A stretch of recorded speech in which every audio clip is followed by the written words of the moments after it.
Jet lag ಮಾಡಕ್ಕೆ ಏನಂದ್ರೆ ಸ್ವಲ್ಪ ಮೊದಲಿಂದ ಪ್ರಯತ್ನ ಮಾಡ್ಬೇಕು.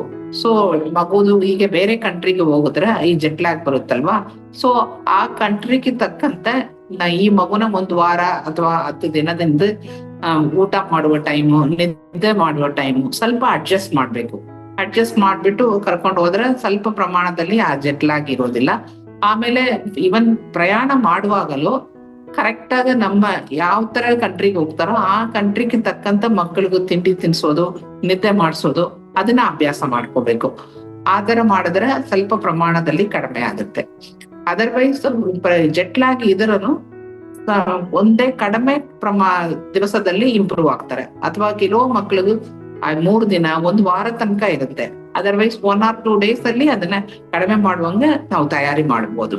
ಆಮೇಲೆ ಆ ದೇಶಕ್ಕೆ ಹೋದ್ಮೇಲೆ ಆ ಟೈಮಿಗೆ ತಕ್ಕಂತೆ ಆಕ್ಟಿವಿಟೀಸ್ ಇಂಪ್ರೂವ್ ಮಾಡ್ಬೇಕು. ಆ ತರ ಮಾಡ್ಕೊಂಡು ಆ ನಿದ್ದೆ ಮಾಡುವ ಟೈಮ್, ಎದ್ದೇಳುವ ಟೈಮ್ನ ಸ್ವಲ್ಪ ಅಡ್ಜಸ್ಟ್ ಮಾಡ್ಬೇಕಾಗತ್ತೆ.